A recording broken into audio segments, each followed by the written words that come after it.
साहेबांना आज वाढदिवसाच्या आगळ्या वेगळ्या शुभेच्छा द्यायच्या म्हणून एक वेगळी संकल्पना घेऊन प्रशासनाच्या काही योजना असतात महिलांना सक्षमीकरण करण्यासाठी, तरुणांना स्वतःच्या पायावरती उभा करण्यासाठी, स्वावलंबी करण्यासाठी ज्या काही आपल्या शासकीय स्कीमा आहेत त्या शासकीय स्कीमा कशा पद्धतीनं शासनाच्या चालतात हे समजून सांगण्यासाठी उपस्थित असलेले सर्व प्रशासकीय तुम्ही सगळी मंडळी, सर्व पदाधिकारी, खरं तर साहेब ही जी संकल्पना होती खरं तर याची आपली पब्लिसिटी कमी पडलेली आहे.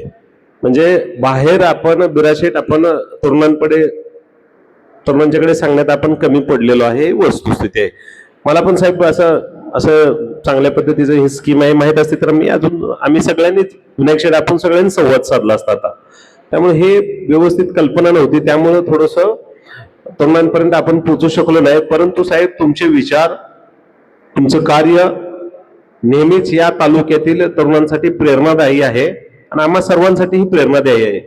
तुम्ही आणि ऍडव्होकेट विद्याताई तुमच्या दोघांच्या माध्यमातून आपण या आटपाडी तालुक्यात नव्हे तर संपूर्ण सांगली जिल्ह्यामध्ये एक प्रेरणादायी काम करत आहात.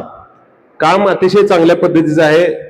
तरुणांना स्वतःच्या पायावरती उभं राहता आलं पाहिजे, तरुणांनी आपलं करिअर केलं पाहिजे, महिला अधिक सक्षम झाल्या पाहिजे, यासाठी तुम्ही दोघंही अहोरात्र झटताय.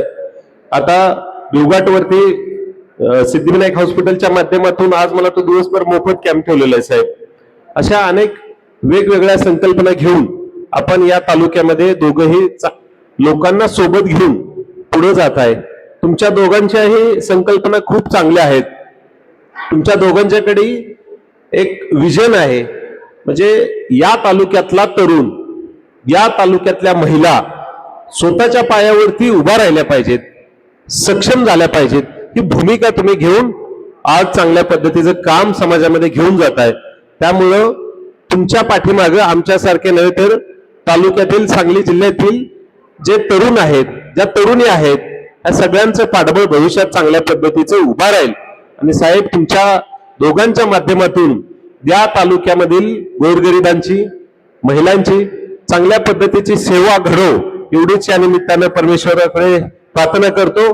आणि तुम्हाला साहेब आई तुळजाभवानी तुम्हाला उदंड आयुष्य देवो, दीर्घायुष्य देवो.